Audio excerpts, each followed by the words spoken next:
the answers of the god. In a cave, the faithful awaited the response from the priestess, who, in a state of trance, recited prophetic words regarding the route to follow and where they should land.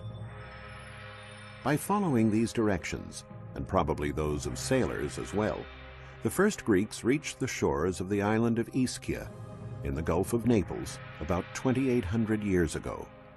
This marked the beginning of the Greek colonization of southern Italy, a vast territory given the name of Magna Graecia, which in Latin means Great Greece. But what was Magna Graecia? Basically, a group of polis, or city-states, whose wealth and power would soon exceed that of the Greek cities of the motherland. For the Greek settlers, used to the searing sun, aridness, and mountains of their homeland, Italy was a true paradise on earth, with its mild climate, abundant watercourses, and fertile plains. From the first cities sprang more. The inhabitants of Sybaris, founded by Peloponnesian Greeks, built Poseidonia, now Paestum. The people of Cumae, originally founded by Greeks from the island of Euboea, created Parthenope, which was to become the Athens of the West and is now known as Naples. Many of the residents of Naples are thus of Greek origin, direct descendants of those early settlers from Euboea. Naples is the commercial and cultural heart of the Mezzogiorno, Italy's south, the promised land of the ancient Greeks.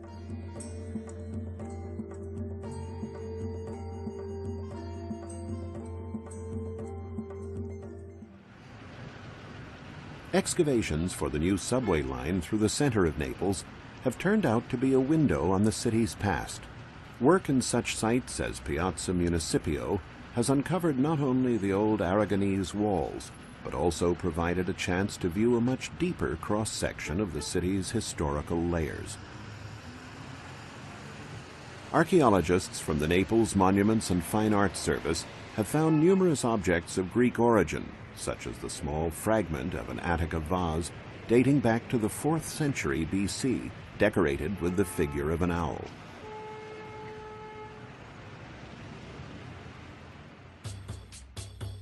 Naples remained a Greek city for many centuries, even during the domain of the Roman Empire.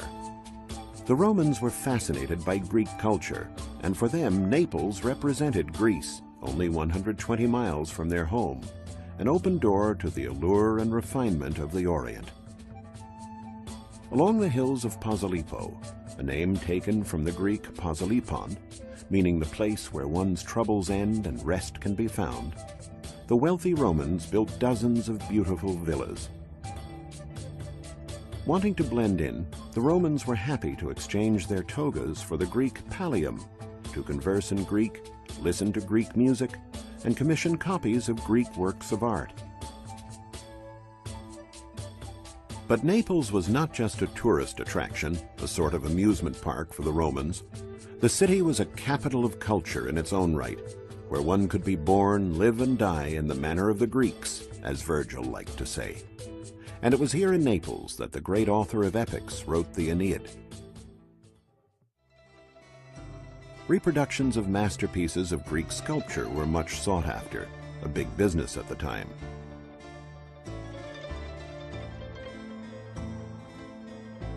Thousands of masterpieces from the Parthenopean school flooded the world, a veritable legacy of Greek art. The rich Romans paid, and paid quite well, to have imitations of famous works of art grace their villas and gardens.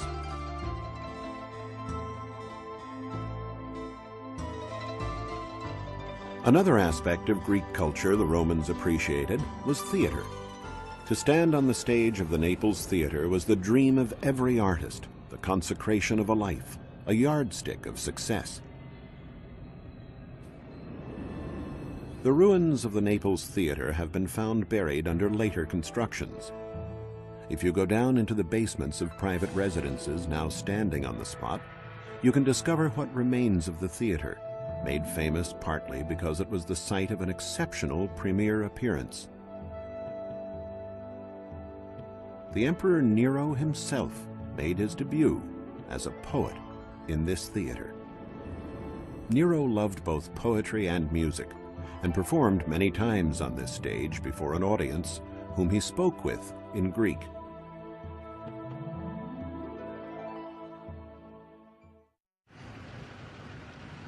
Not far from the theater is a section of Naples named for the Virgins. Here, hidden behind this door, several yards underground, is a veritable treasure, a Greek hypogeum from the 3rd century BC. Hypogea were large subterranean chambers having the dual function of being a burial ground and a sanctuary. It was in the hypogea, for example, where ceremonies were held dedicated to the Oriental god Mithra, who was worshipped widely in Naples. This well-preserved one, the Crystallini Hypogeum, was built outside the city walls in an area that in ancient times was nothing but forests and fields. Everything here evokes Naples' ancient past, even though it is quite probable that the bones and skulls date back only to the 17th century, the period of the Great Plague during the Spanish rule. The discovery of the chamber only 100 years ago amazed archaeologists with its finely conserved state. There are votive edicula and delicately frescoed walls with figures still glowing in bright colors, and funerary urns for the mortal remains of the deceased. But what is perhaps most striking are the touching farewells to the departed, written in Greek on the walls. Here a father addressed his daughter, Aristogoras, with touching simplicity. "Goodbye, my beloved daughter."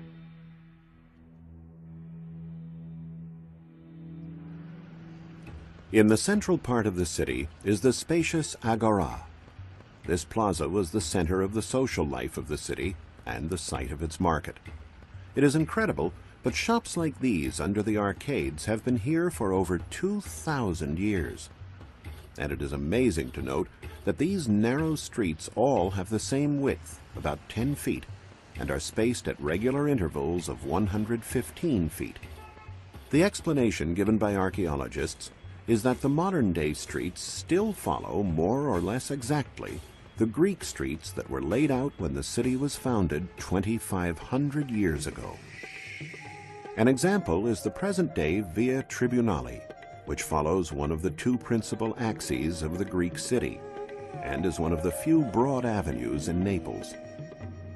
The Agora is also famous for its magnificent temples. The Church of San Paolo Maggiore is the classic example of a Christian edifice standing on the ruins of a pagan temple. The ancient temple was dedicated to the Dioscuri, Zeus's twin sons, who were doomed to live and die on alternating days. Only these two beautiful Corinthian columns remain. But when it was new, the temple existed on a grandiose scale. We can once again view the great temple as it appeared almost 2,000 years ago. Thanks to a Greek inscription found nearby, it turns out that the temple was restored in the 1st century AD during the reign of the Emperor Tiberius, at the expense of two rich liberti, freed slaves who had become administrators of the imperial family's wealth.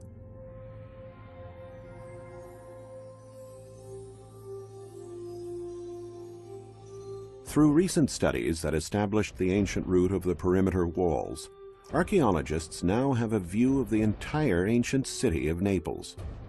The city is of modest size, but completely encircled by a mighty defensive system of walls and turrets, fortifications that stood up to Hannibal and his elephants during the Second Punic War. Yes, even Hannibal paid a visit to Naples. From the top of the walls, you could have witnessed the dramatic events recounted by the Roman historian Titus Livy that took place in the area near the present-day Piazza Dante in the heart of Naples. Livy wrote, "The cavalry of the Neapolitan army succeeded with rapid sorties to sow confusion in the enemy ranks, and thus forced Hannibal to abandon his siege." Walking through the streets of modern-day Naples, you can see traces in the features and gazes of the Neapolitans of the incredible mix of races that marked this corner of the Magna Graecia during the Hellenic and Roman period. Egyptians, Romans, Italians, Illyrians, and Africans were all accepted within the city walls into the community founded by the Greeks, an exemplary demonstration of tolerance. Naples was only one of many Greek cities in Italy. Paestum, 60 miles to the south, was the location of a very important Greek sanctuary. We don't know exactly when Paestum was founded, but it certainly dates back to at least 600 years before the birth of Christ and was founded by settlers from Sybaris, another city of Magna Graecia. Paestum's importance in antiquity is evidenced by these walls that surrounded the inhabited areas. But the best testimony to its wealth are the great temples of the sanctuary, built in the 7th and 6th centuries BC. At that time, Paestum was known as Poseidonia, the Greek name for the city, in homage to the sea god Poseidon. This temple, improperly called a basilica by the early scholars, is the oldest one. It was dedicated to the goddess Hera, a divinity who was venerated as the goddess of fertility and maternity, and who would watch over women when they were about to give birth.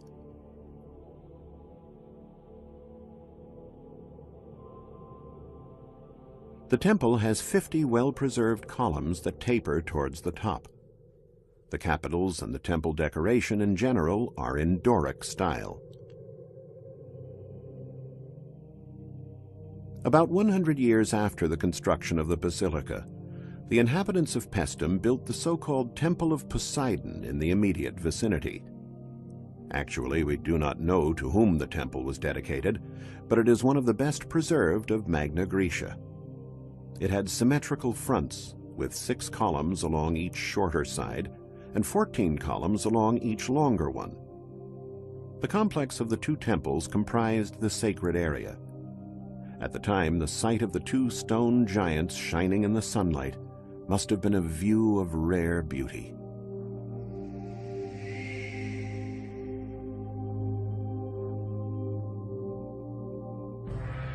Another great temple of the city is the one dedicated to the goddess Athena. This temple is quite original to the expert's eye, since its external columns were Doric, while the columns and capitals around the cella, currently displayed in the Museum of Paestum, were Ionic. For modern scholars, this is the first known case of 2 different architectonic orders used in the same building. During medieval times, the temple was converted into a Christian church, as demonstrated by the tombs found inside. In the Forum lies the so-called Italic Temple, or Capitolium, the first temple built by the Romans after the year 273 BC, when Poseidonia came under their domain and took the name of Paestum. This temple was rather exotic, starting with its high base, a lot different than those of the Greek temples. It was dedicated to the triad of divinities honored on the Capitoline Hill in Rome: Jupiter, Juno, and Minerva. At the turn of the 1st and 2nd centuries AD, the temple occupied a part of the stairways of a pre-existing structure, the area of the Comitium, where the city assembly met in the open air. The area was packed with monuments, and in the distance was the great bulk of the amphitheater.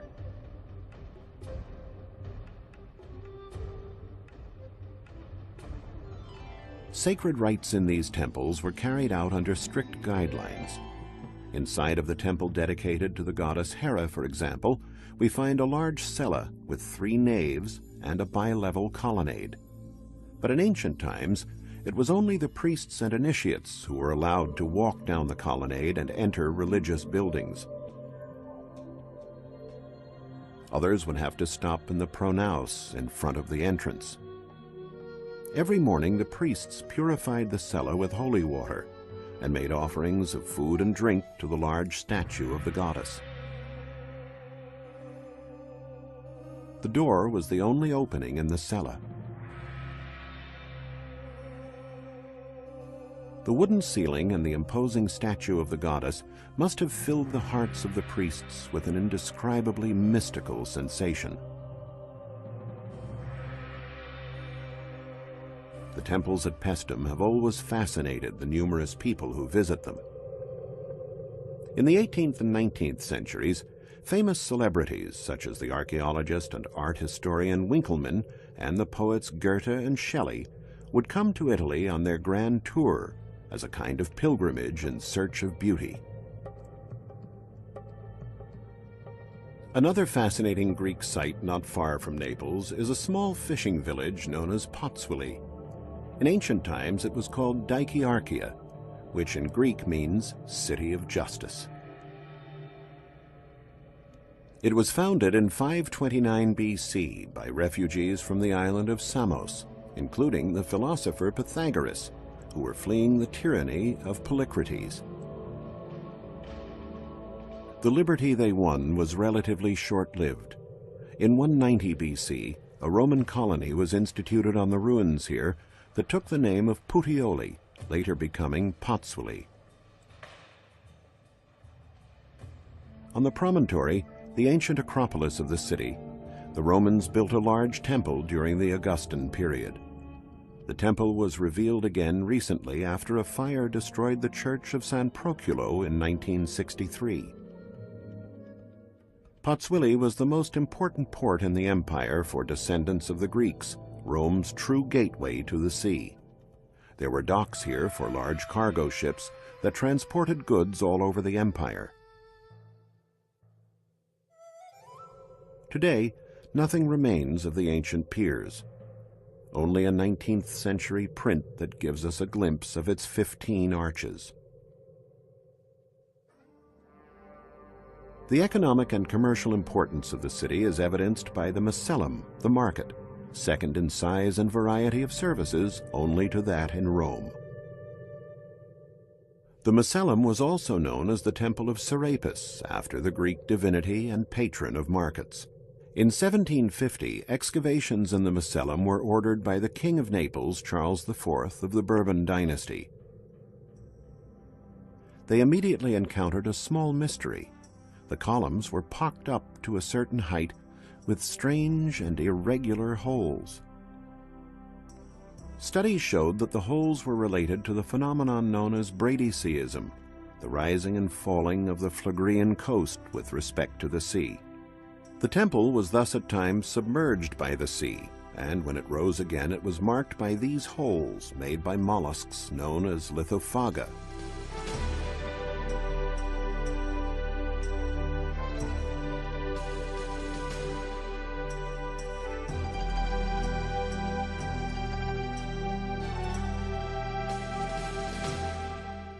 The Macellum comprised a large rectangular portico, measuring 190 by 245 feet and enclosing the shops.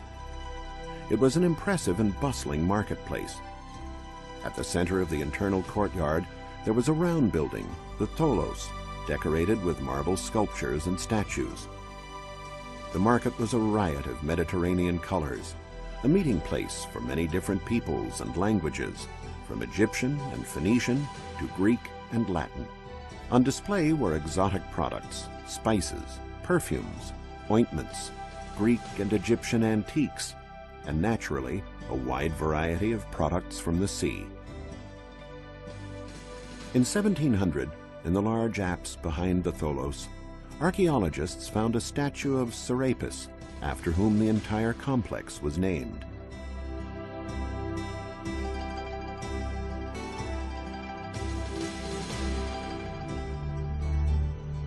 Not far from Potswili, in another part of the Phlegrean fields, is the beautiful and unsettling Solfatara, the best-known volcanic crater in the Phlegrean area. The volcano has been dormant for at least 2,000 years, but its characteristic phenomena are still visible today. There are few places where one has the clear impression of the phrase, "fire in the belly of the earth." Tradition has it that giants were chained here after being defeated in a bitter fight with almighty Jupiter. The Phlegrean fields, according to this ancient myth, are unstable because of the agitated, convulsive movements of these giants. Another area related to myths about the underworld is the nearby Lake of Averno. The door to Hades was said to be found on its shores, blanketed in ancient times with a thick forest. According to Virgil, the Sibyl's Cave was also here, where both Aeneas and Ulysses went to begin their journeys into the underworld. The Magna Graecia was a home to people who not only loved literature and art, music and poetry, architecture and drama, but who appreciated the lush landscape, the open seas, and the tantalizing mythology that came with the territory. For gods and goddesses, and sailors and warriors who came home from the sea, Magna Graecia was almost heaven on earth, an enchanting land, combining a nobility that was all Greece on a palette of exceptional beauty.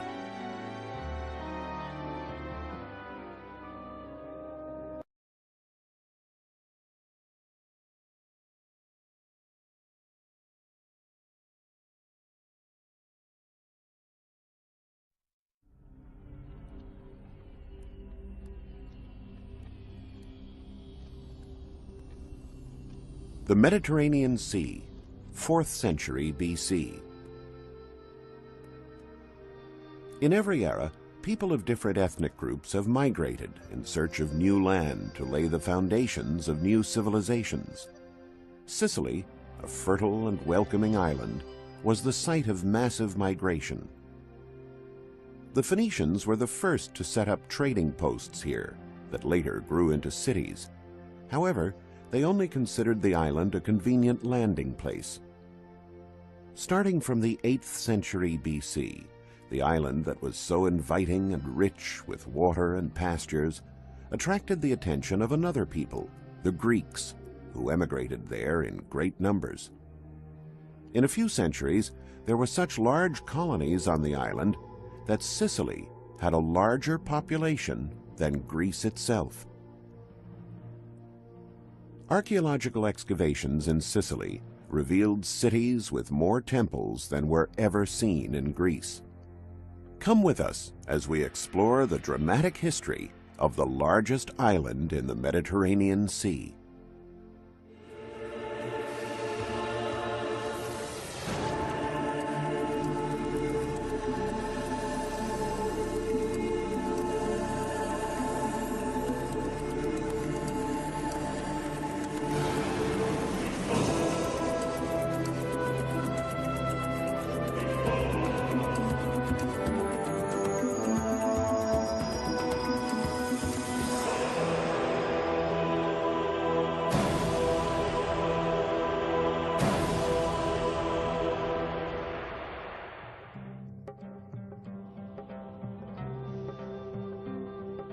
Greek historian Herodotus wrote that Greece had a faithful friend in poverty. It's a strange thing to say about a land that was considered glorious, proud, undefeatable, elegant, and cultured. Yet, that's how things were.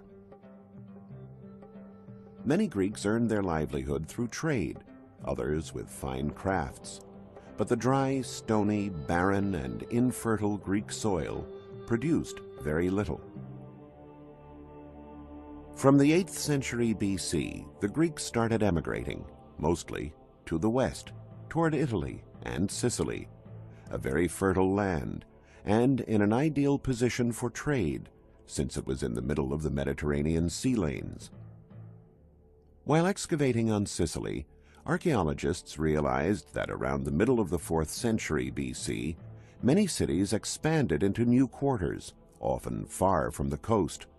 They found numerous buildings in the interior of the countryside. What was the cause of this population explosion and shift in locations? By consulting ancient historical texts, especially those written by Plutarch, scholars came across a very important event. In 339 BC, the Greek colonies on Sicily defeated the Phoenician colonies in the west in a memorable war at Himera. They thereby laid the foundations of their supremacy on the island and beseeched their homeland for strong men to thoroughly colonize Sicily. One of the puzzles that has long been debated among archaeologists is the nature of the first Greek colonies on Sicily. Were the first settlers, the pioneers who came to Sicily, peaceful explorers who lived in harmony with the local inhabitants, the so-called Sicanians, or did they forcefully take control of the best land on the island?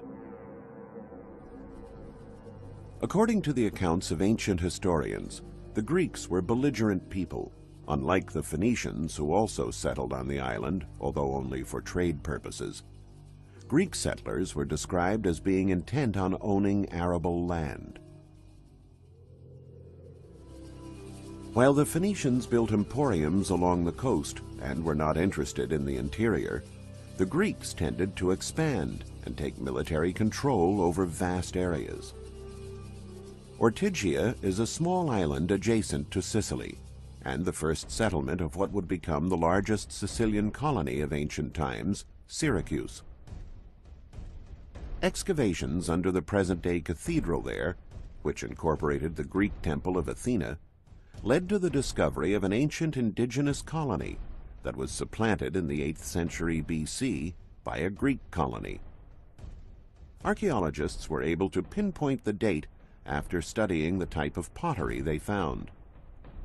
Studies revealed that Greek settlers had driven out the native Sicanian peoples, conquered the city of Syracuse, and expanded beyond Ortygia into the mainland. The building boom the Greeks initiated may be found to this day in the still existing quarries that the Greeks later used to lock up prisoners of war. But people weren't constantly at war on Sicily. There were long, peaceful periods during which Greek settlers exchanged products and compared their artwork with Phoenician settlers and the Sicanians, thereby keeping the island humming with prolific cultural exchange. Syracuse, in the 4th century BC, was an enormous city with mighty fortresses and numerous monuments that were elegantly decorated. Among the most famous pieces is a Gorgon mask and the Venus Landolina.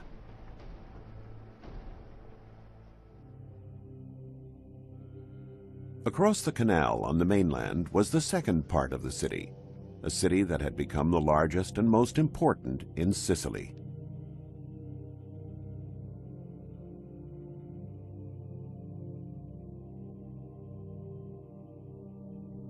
Excavating here, in what is presumed to be the more recent quarters of the city, archaeologists came across a theater. Strange inscriptions engraved in stone appeared at various points. Translators soon realized that all those graffiti had something in common. They were names of gods and famous kings. But what was the relationship between them? Systematic excavation of the theater and reliefs revealed a strange symmetry between the points in which the inscriptions were found, which led them to unravel the mystery.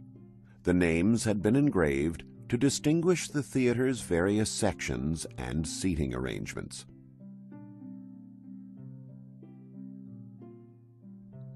It was here that the premiere of one of the most representative dramas of Greek culture, The Persians by Aeschylus, was held. The play is about the great victory of the Greek city-states, united for once, over the militarily strong Persians, whom the Greeks defined as barbaric and lacking culture.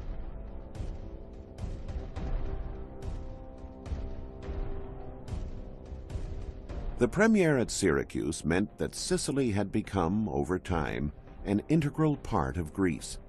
After all, Aeschylus, like Archimedes, was a Siciliot, a Sicilian Greek, and spent most of his life at this theater.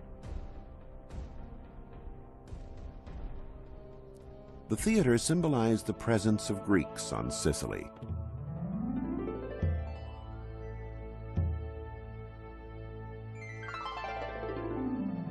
The Phoenicians were primarily devoted to trade and spent little time on literature.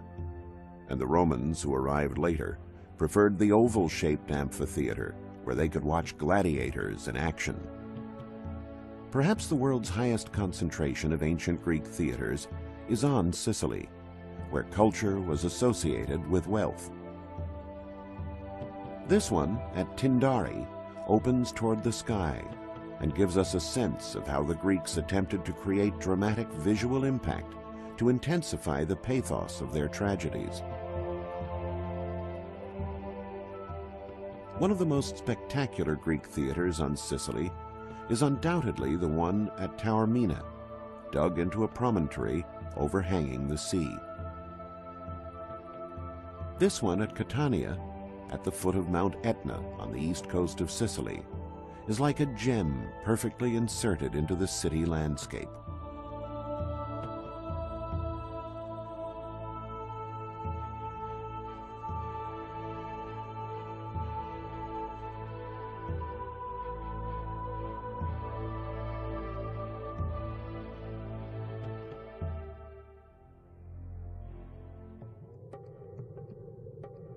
On the other side of the island was Agrigento, and along the way was a noted latifundium, a great landed estate with a magnificent home, almost a palace, and a rest stop, a so-called Filosofiana Statio.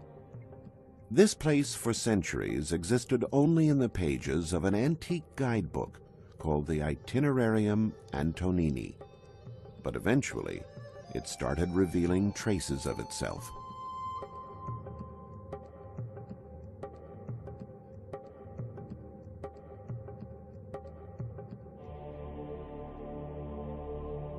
In the 50s, archaeologists systematically began excavating the ruins 40 miles from Catania in the vicinity of Piazza Armerina. They came across a real treasure, the Villa del Casale, an owner's country house containing the largest, richest, and most complex set of late antiquity mosaics that have stood the test of time. Nearby, at a place called Sofiana, similar treasures were discovered, preserved over the centuries. Archaeologists unearthed some bricks there, stamped with a seal with the word philosophe impressed on it. By joining both words, we get Filosofiana, the ancient and wealthy landed estate described in the Itinerarium Antonini.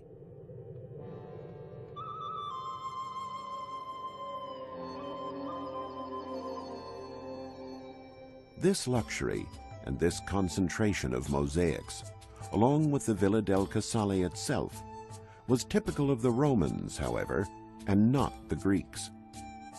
The Romans arrived on Sicily after the Greeks, so these finds actually date from the late antiquity period of the 4th century AD.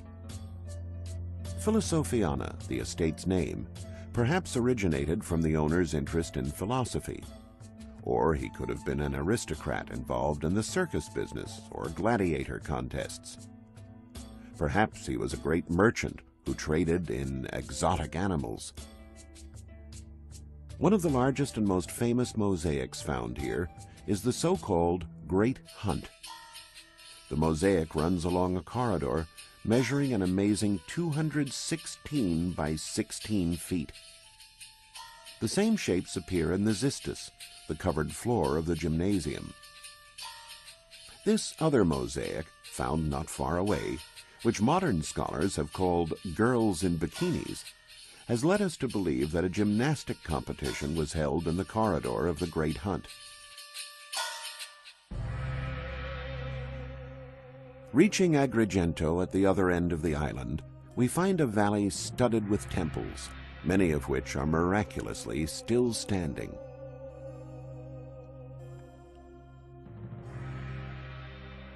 This one, the Temple of Castor and Pollux, the Dioscuri, was rebuilt with original material. Imagine, dozens of temples in a single valley.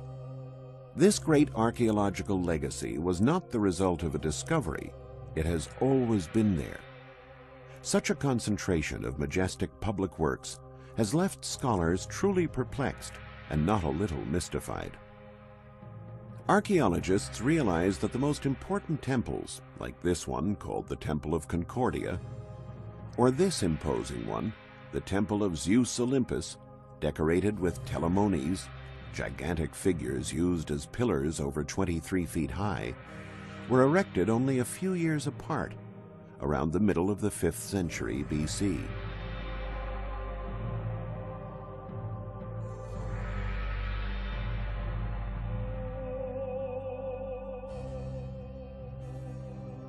Who could have handled such a huge workload in such a short time?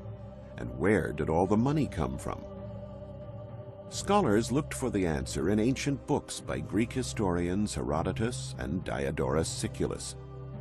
They speak about a tyrant from Agrigento called Theron, who a few years earlier had won a devastating war against the Phoenicians. The victory brought him riches. It also brought him an incredibly large number of slaves, so much so that some inhabitants of Agrigento owned over 500 of them. The slaves were obviously a great help in building a valley full of temples.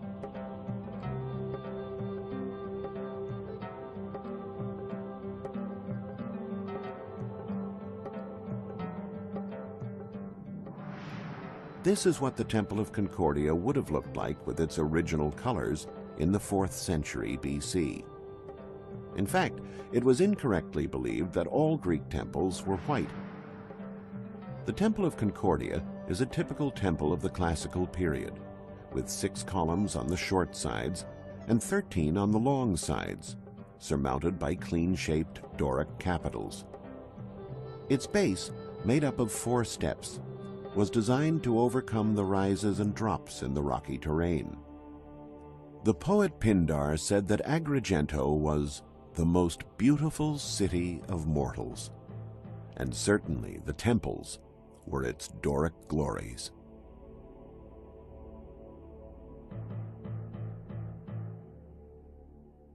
In a tranquil setting not far away, at Selinunte, also known as Selinus, one can find 3 temples in a row erected on level ground. They are ancient and majestic, and identified simply by letters of the alphabet, E, F, and G. Very little is known about them. The ruins of the most imposing one, Temple G, have given archaeologists a real mystery to unravel. The columns, ruined at the base, are partly smooth and partly fluted. Although the different styles were both used by the Greeks, in no temple were both styles used together. Archaeologists wondered about the reason for this mixture. It was certainly not for aesthetic reasons, since classical Greek art was based on stylistic consistency.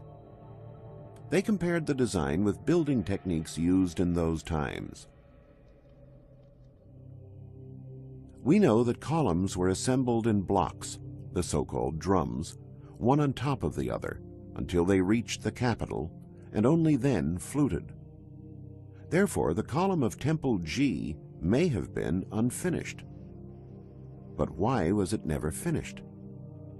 Scholars found the answer in some diplomatic treaties between the Greeks and Phoenicians.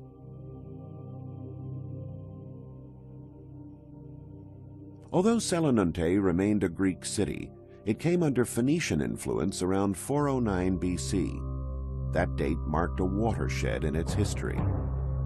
In order to conquer Selinunte, the Phoenicians attacked it with overwhelming force and destroyed many of its monuments. Most likely, Temple G, still needing its final touches, was destroyed at that time.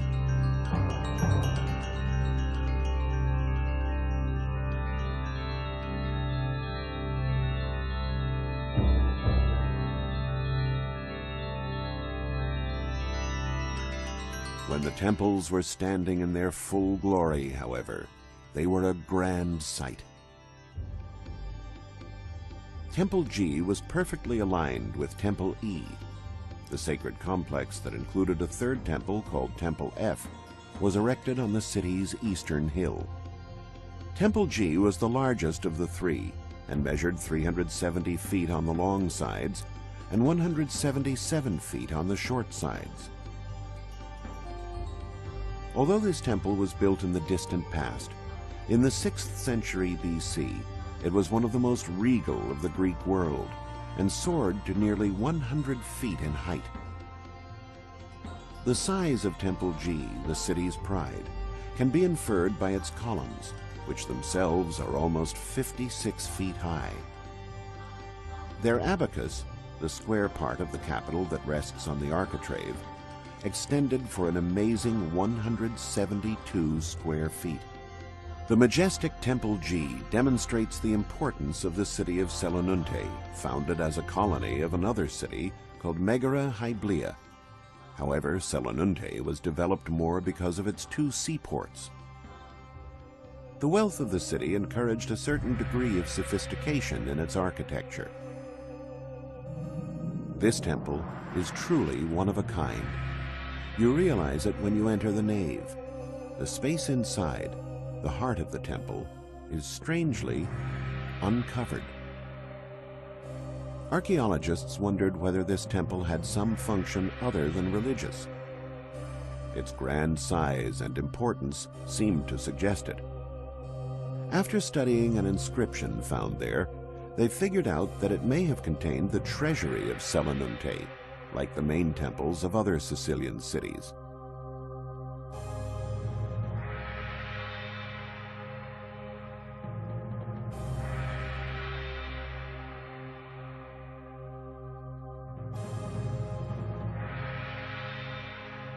The central nave was arranged on two levels. The upper level, accessed by two side staircases, was not open to worshippers.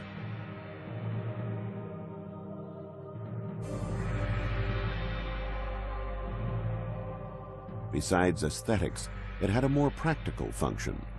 It was used for the routine upkeep of this high structure, particularly the colossal wooden trusses that supported the roof. The temple's cella housed the statue of the god, probably Apollo or perhaps Zeus. Among the ruins, archaeologists discovered only a headless bust, so the discussion remains open.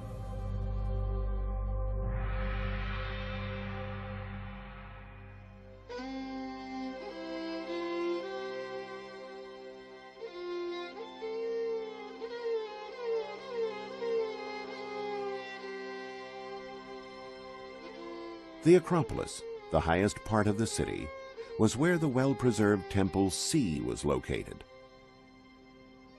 The new Phoenician quarters were built in the vicinity of the Acropolis after Selinunte had come under their control. But the Greeks had decided to stay, and the Elemi, an indigenous population from nearby Segesta, later frequented the city. They often fought with the inhabitants of Selinunte, but at times also collaborated with them. In this connection, Greek historian Thucydides recalls the signing of a treaty between the two peoples that allowed them to intermarry. Thus, more than in any other place on Sicily, on this Acropolis, one could perceive that mixture of races and variety of backgrounds that make a culture great.